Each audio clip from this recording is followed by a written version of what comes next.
Oke, selamat pagi para pemirsa, teman-teman. Saya terima kasih sekali kepada tim Heset dan timnya yang telah memilih saya berbicara mengenai makna Natal.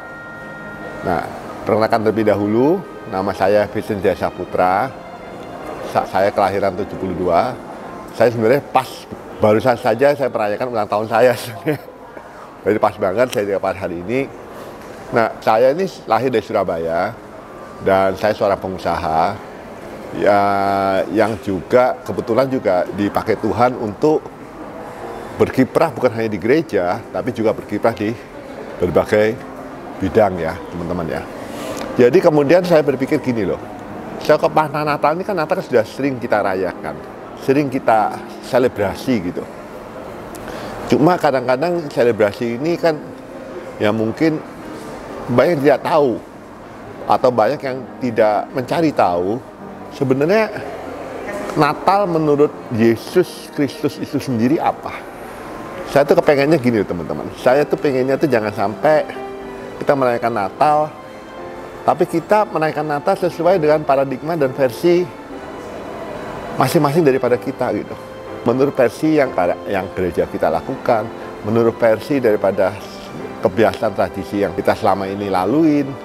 Tapi kemudian kita melupakan tujuan Yesus sendiri datang ke dunia ini apa gitu.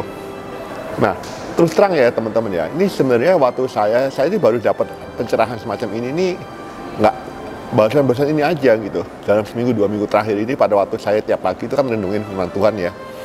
Saya setiap pagi itu bangun bisa jam 4, jam 5 pagi, dan saya merenungkan firman Tuhan. Terus kemudian sampai satu ayat yang menurut saya itu jarang ya, yang diungkapkan di gereja gitu. Coba ya teman-teman ya, kalau boleh saya izin dulu, saya bacakan ya teman-teman ya. Saya izin dulu, saya bacakan. Di kitab Ibrani pasal 10 ayat 5 sampai 6 ya teman-teman ya. Ibrani pasal 10 ayat 5 sampai 6. Coba kita baca dulu. Nah, coba masuk nih. Karena itu, ketika ia atau Yesus datang ke dunia, ya kan? Ketika ia datang ke dunia, Yesus berkata, korban dan persembahan tidak engkau atau Tuhan kehendaki, tapi engkau telah menyediakan tubuh bagiku. Kepada korban bakaran dan korban penghapus dosa, engkau tidak berkenan. Lalu aku berkata, sungguh aku datang. Dalam gulungan kitab ada tertulis tentang aku untuk melakukan kehendakmu, ya Allahku. Itu ditulis dalam kitab Mazmur pasal 40 teman-teman. Ini saya baca dari Ibrani, saya ulang ya, Ibrani pasal 10 ayat 5 sampai 6. Jadi teman-teman, saya pikir gini loh, kita kalau merayakan Natal, Tuhan tuh tahu persis loh, dia datang ke dunia itu, dia itu memerlukan suatu tubuh. Yang itu saya belajar nih, Tuhan tuh memerlukan tubuh untuk menjalankan kehendak Tuhan gitu. Ya. Jadi saudara, kadang-kadang tuh kalau ada yang mengatakan bahwa saya tuh yang penting ibadah saja. Saya yang penting bekerja, saya yang penting ke gereja, saya yang penting pelayanan. Tapi mereka tidak memperhatikan kesehatan, kesejahteraan tubuh. Itu juga salah, saudara. Itu artinya apa? Artinya bahwa pada waktu kita merayakan Natal, tolong kita jangan euforia, jangan kita akhirnya merayakan selebrasi Natal dengan hanya makan-makan. Yang ujung-ujungnya kan Tuhan bilang akhirnya dibuang juga ke dalam jamban kan. Apa yang makan itu akan dibuang gitu. Kalau fokus kita hanya merayakan celebration dengan mengundang teman, pesta pora, bukan salah teman-teman, bukan. Tapi kemudian kalau kita nggak menjaga kesehatan kita, tubuh kita, problemnya gini. Nanti saudara, kalau sudah tua, kalau kita sudah ada berumur, terus kita sakit-sakitan, kolesterol, asam urat, kan masalah teman-teman. Terus kamu tahu-tahu Tuhan ini punya tujuan nih bagi kita nih manusia. Tuhan punya tujuan, misalnya aku menakdirkan engkau, memberikan tugas, memberikan amanah pada engkau ini untuk lakukan ini nih. Dan sekian banyak tugas yang Tuhan berikan sama kita hidup. Tapi kemudian ternyata kita yang potong sendiri umur kita dengan tidak menjaga kesehatan. Kacau kan teman-teman ya. Itu kan yang salah kita sendiri gitu ya, menurut saya gitu. Banyak pendeta hebat tuh akhirnya ngomongnya dibolak-balik teman-teman ya. Ngomongnya gini, Tuhan tuh kan datang, kan nggak apa-apa Vincent, kita makan happy-happy, kita makan yang lemak-lemak, kita makan yang apapun, lemak babi lah, atau kita makan seafood lah, kolesterol, makan durian lah, makan apa, bukan nggak boleh. Makan dalam segala moderasi aja gitu. Satu itu. Dua, aku datang dalam tubuh. Artinya apa? Tuhan tuh kepala, ya. Tuhan tuh perlu kita, ya. Tuhan tuh perlu kita untuk menjalankan kehendaknya. Nanti saya jelasin, apa sih kehendak Tuhan? Oke, apa sih kehendak Tuhan dalam kehidupan ini yang Tuhan hendaki dalam manusia lakukan tuh apa gitu, ya kan? Jadi artinya saudara, kalau saudara berharap berdoa pada Tuhan, Tuhan tolong saya, bebaskan saya, tebus saya dalam kegiatan aktivitas saya, itu masalah loh.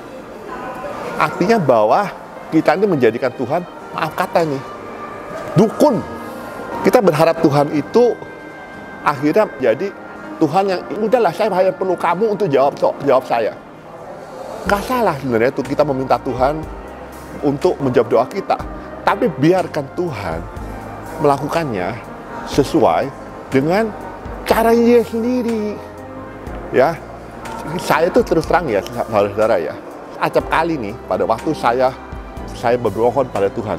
Misalnya contoh gini, Tuhan berikanlah saya kesabaran. Misalnya contoh ya, ada orang yang doa begitu. Tapi jangan heran teman-teman, kalau Tuhan memberikan kita masalah untuk kita hadapi. Bener ya? Kalau kita berdoa pada Tuhan, Tuhan berikanlah saya sukacita. Jangan heran kalau kita bertemu dengan orang-orang yang menjengkelkan gitu.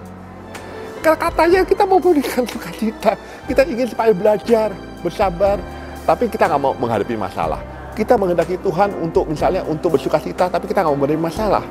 Kita menghendaki Tuhan untuk menjadi suatu teladan, menjadi suatu pemimpin bagi masyarakat, tapi kita nggak mau belajar melayani. Ya itu kan aneh gitu, ya saudara ya. Nah, yang terakhir dalam masalah saya mau bahas tentang tubuh ini, ya adalah tubuh ini kan terdiri dari banyak anggota ya teman-teman ya. Itu artinya bahwa kalau pada waktu Tuhan menjadi suatu kepala, kita harus membawa itu subjek atau membawa itu tunduk pada pikiran Kristus. Kan ada di dalam Alkitab dibahas itu.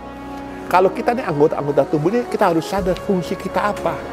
Jadi kita kalau sadar fungsi kita apa, kita jangan iri loh sama lain dong. Kita sadar dong panggilan kita. Lu banyak teman-teman ya, pada waktu saya tanya nih, terus terang nih, saya mau tanya nih sama teman-teman. Misalkan seandainya Tuhan kabulkan permintaan kamu, ya. Nah pertanyaannya, apa yang kamu lakukan dengan berkat yang Tuhan berikan pada kamu? Kalau kamu ingin meminta kekayaan, apa yang kamu ingin lakukan pada kekayaan? Loh, kalau Anda jawab pada saya, Pak, saya mau pakai kekayaan ini untuk bawa orang tua saya ziarah, untuk bangunin rumah untuk orang tua saya, untuk menyenangkan orang tua saya, untuk ini, untuk biaya pendidikan anak. Tidak salah, saudara. Tapi jangan heran kalau Tuhan tuh memberikan pada kita tuh berkat yang sesuai dengan apa yang kita inginkan kan. Tapi kalau kita ngomong sama Tuhan, Tuhan berkati saya, supaya saya bisa pakai berkat yang berlebih ini untuk memberkati orang lain. Loh, saudara, kalau saudara ngomong kayak gitu, saya yakin Tuhan akan memberkati saudara itu jauh melebihi apa yang saudara inginkan. Ya, nah terakhir adalah gini, tadi panggilan yang saya bilang tadi ya. Kalau kita tahu panggilan kita, saudara, kita ini udahlah, jangan iri sama panggilan orang lain, jangan menjadi orang lain. Saya itu pernah suatu saat itu, waktu tahun 90-an ya saudara, waktu zaman GE berjaya, di General Electric ya, itu saya itu pernah bilang gini sama Tuhan, Tuhan, saya tuh kagum loh sama Jack Welch, saya kagum loh sama Warren Buffett, ya kan, saya tuh kepengen seperti dia gitu. Tapi kemudian Tuhan bilang, saya nggak butuh Jack Welch kedua, saya nggak butuh Warren Buffett kedua, yang saya butuhkan itu adalah kamu sebagai kamu gitu. Kamu tuh harus tahu panggilan kamu tuh apa gitu, ya. Dan itu ya, itu yang tadi ya, tubuh ya. Sudah selesai kita bicara mengenai tubuh. Kita bahas ini dalam sekali kalau pembahas ya kan. Hari ini kita bahas cukup di sini aja ya, ada ya tentang ayat ini. Saya nggak akan bahas tentang yang lain. Saudara mungkin bisa dengarkan podcast yang lain atau dari khotbah yang lain kalau saudara ingin mendalam. Nah, kemudian berikutnya kan Tuhan ngomong gini, aku datang dengan tubuh untuk melakukan kehendak-Mu ya Allah. Korban bakaran dan korban dosa tidak aku kehendaki. Benar ya? Artinya saudara, Tuhan tuh bilang gini sama kita, aku tuh ingin loh, kembali loh, memulihkan keadaan kamu tuh seperti zaman waktu saya ini menciptakan Adam pada awal mulanya. Tidak ada jarak di antara Tuhan dengan manusia. Tuhan ngomongnya begitu loh. Itu hebat loh. Tuhan tuh ingin menjadikan kita tuh mitranya Allah. Kembalilah kepadaku. Aku ingin yuk sama-sama yuk kita desain bumi ini, kita desain komunitas sesuai dengan kehendak Tuhan, dengan hati Tuhan. Ya.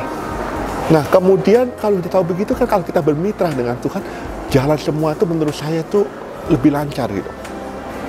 Ya kan? Nah, ini banyak orang nggak tahu gitu. Banyak orang tuh berpikir, Tuhan, saya itu apa yang harus saya lakukan supaya saya bisa menyenangkan hati kamu?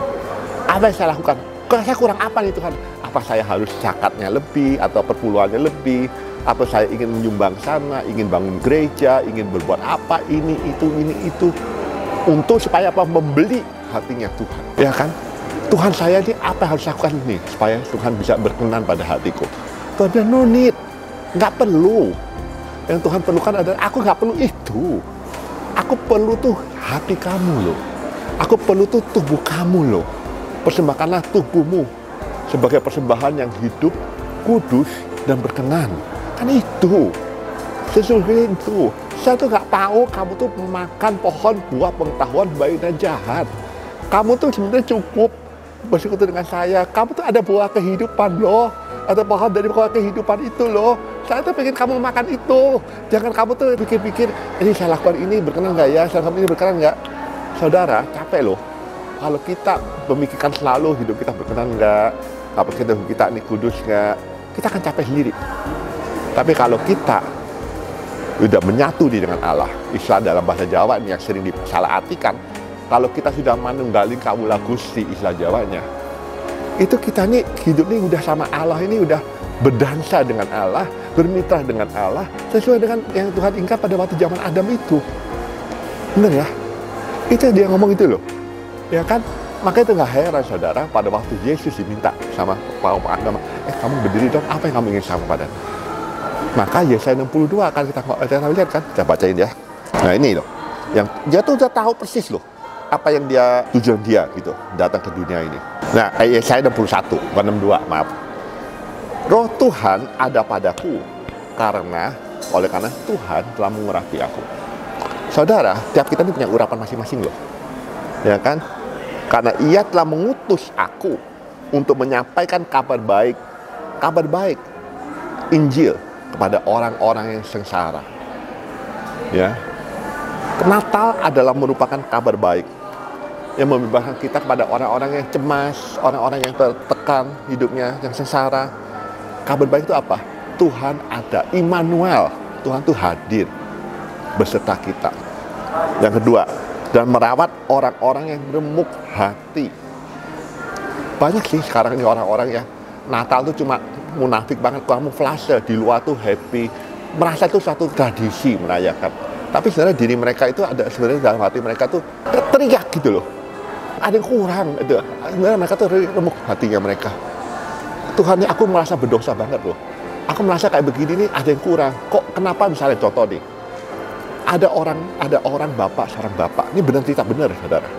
Seorang yang saya baca, seorang bapak, supir, orang kaya, punya iPhone, tiap bulan tuh dikirimin anaknya. Tiap bulan tuh masih ratusan ribu dolar, jutaan miliaran dia terima. Tapi dia malam tuh masih nge-Grab, jadi supir Grab.